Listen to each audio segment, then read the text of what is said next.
What's up, everybody? Kaladiumar here from insaga.com. And again, I have Andrea Horwath, the leader of the Ontario NDP and the official opposition to the Conservatives, and Doug Ford. And I heard, Andrea, thank you for joining me. I heard you're in Peel today.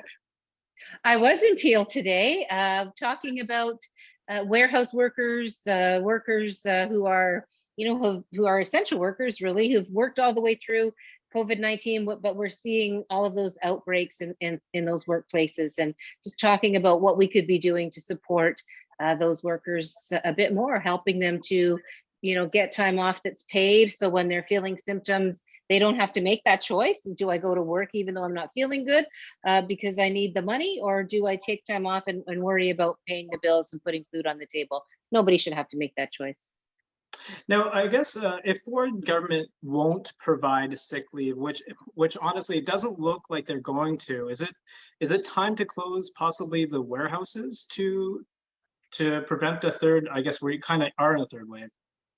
Yeah, I mean, we've just, I guess, officially identified that we're in the third wave, and I don't think it had to come to this. I mean, we've been trying to get the government to acknowledge that there are things that can happen that they can do that would prevent us from going into a third wave, and let's hope we don't end up in another lockdown, because I mean, the small businesses have suffered so badly already.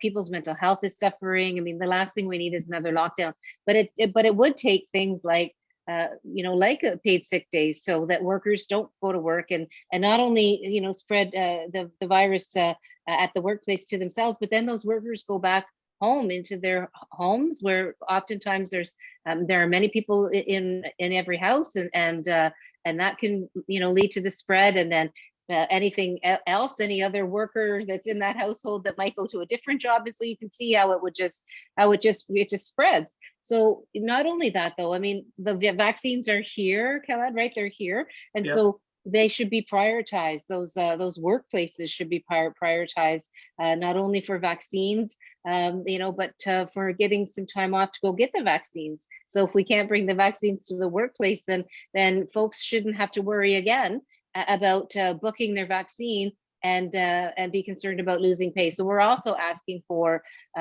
paid time off to go get your vaccine, just like people have paid time off to go vote, right? I mean, it really is a civic duty to stop the spread of COVID-19, and we're hoping that the government will consider that. But these are the kinds of things that they give people the help that they need during COVID, and the hope that we can actually get through this without another lockdown.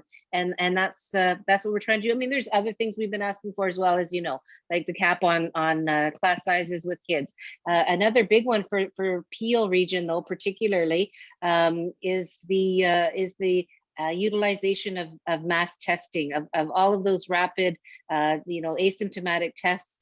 We should be not just waiting for employers to tap the government on the shoulder and request those tests, but we should proactively, through public health, be going to those workplaces and doing that testing. Okay. Talking about workplace outbreaks, the two biggest workplace outbreaks in Peel so far that we know of is the Amazon plant in Brampton and the Canada Post facility in Mississauga. But both of them actually have paid sick leave. So is kind of paid sick leave, would that be the answer for everything?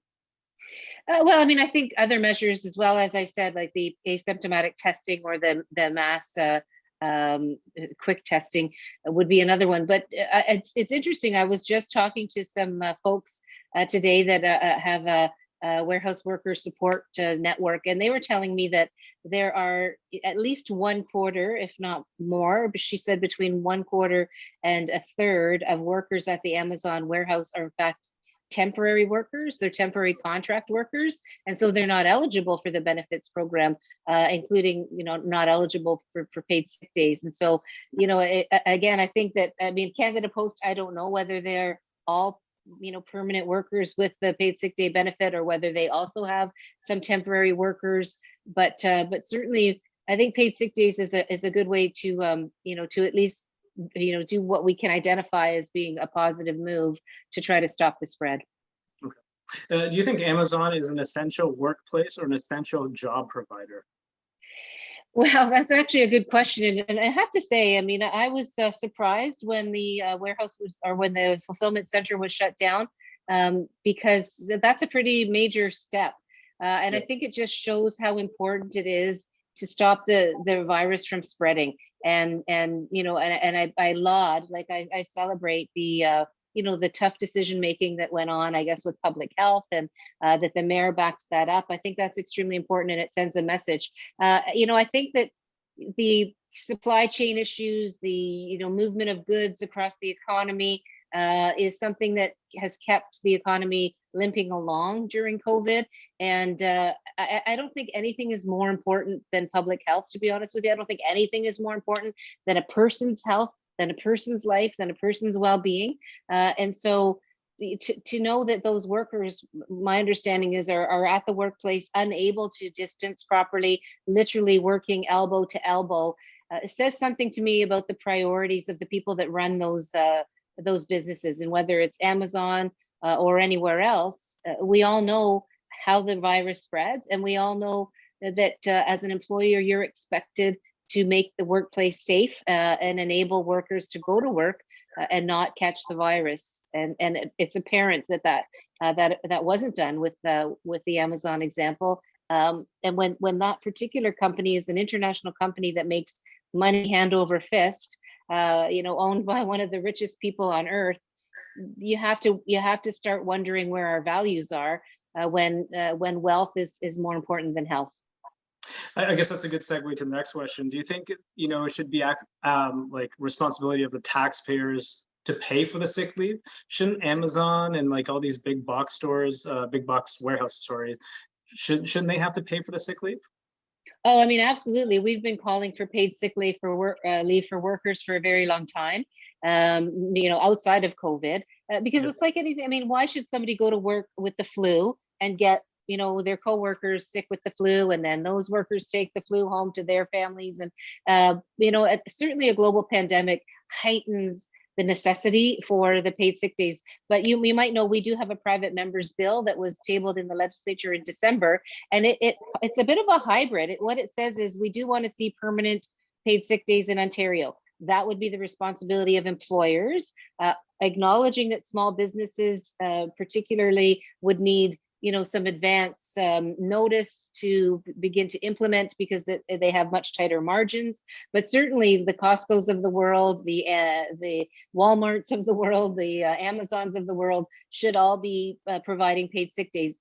In a global pandemic, however, we did say that in order to ensure that everybody is covered, that the government would step up and support those paid sick days for up to 14 days per worker.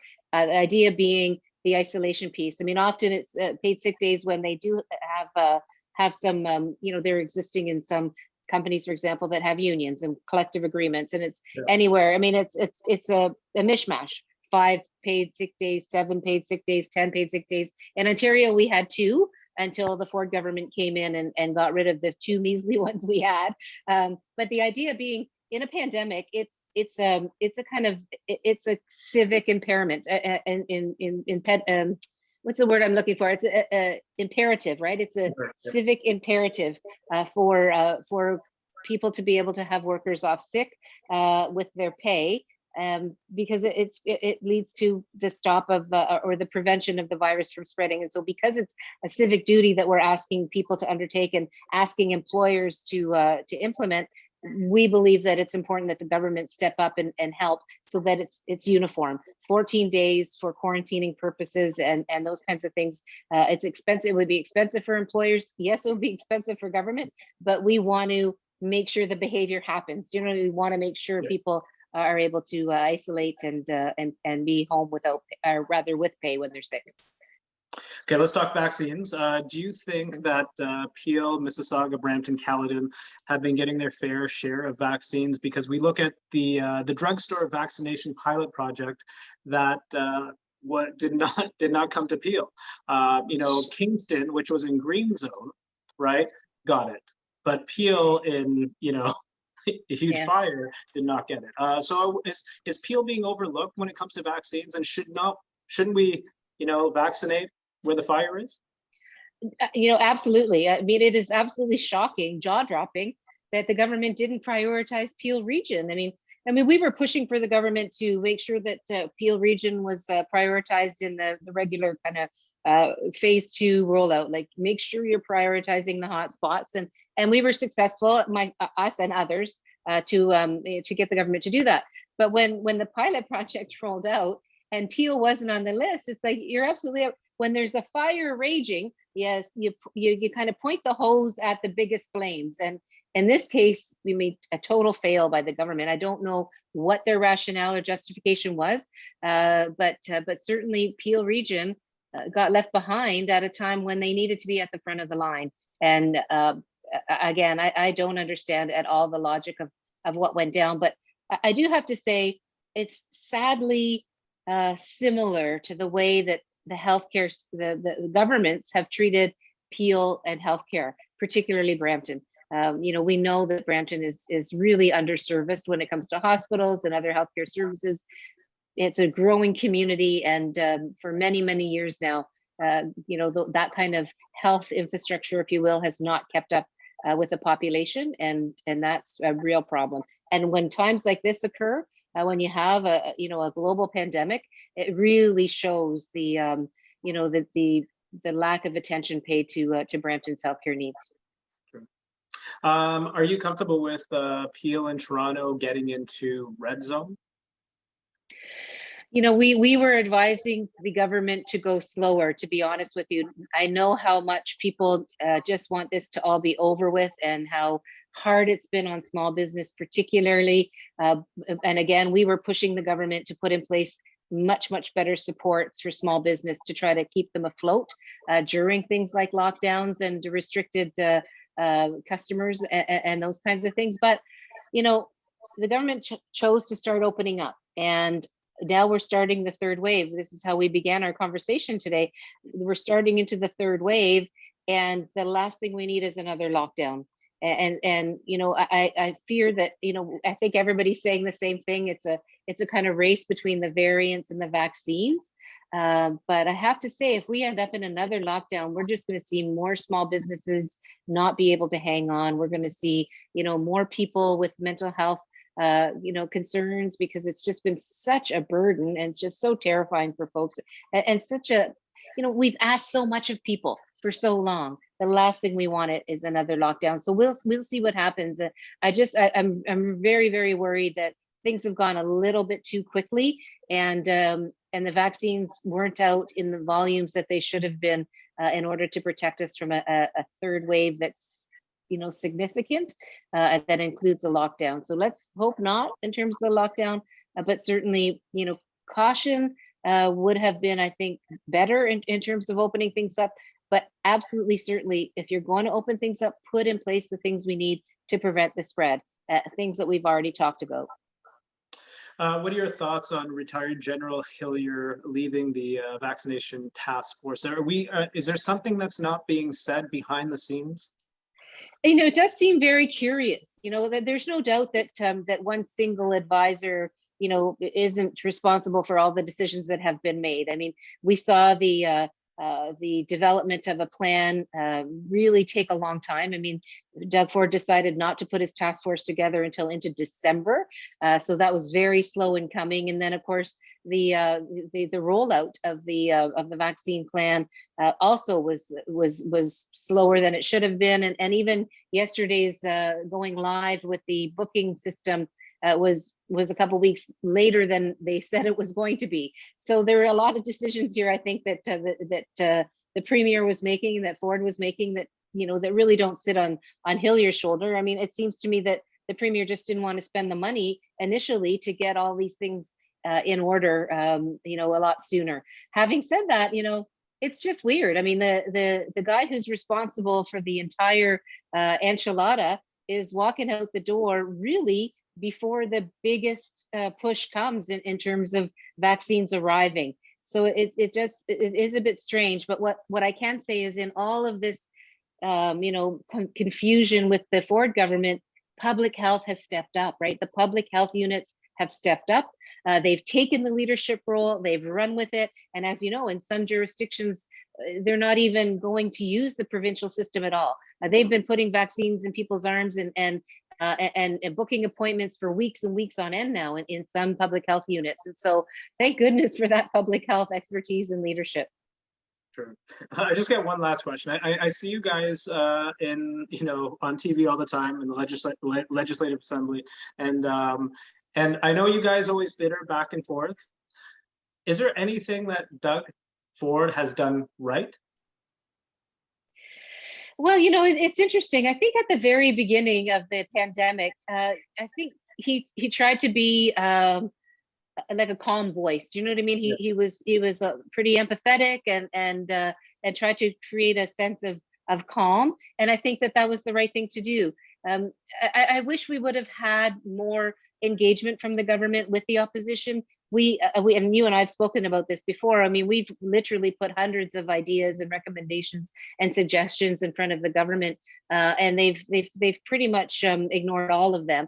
I get it. They're a majority government. They can do whatever the heck they want to do. But as things have continued to fall apart and we've gone into second wave and more people in long-term care lost their lives than before in the first wave, when we've seen, right now we have schools that are continuing to see more outbreaks. The opposition does have something to offer. And although Mr. Ford keeps saying, you got to get on the team and say, well, we've been trying, but you really haven't put out the welcome mat. But it's not about me, really. It's not about the NDP or the official opposition. It's about everyday families and Ontarians. And we really felt that there were more things that the government could have done to support people, to give them hope, to give them help through this pandemic, and give them hope that we would see the end of it and that people can start to rebuild their lives.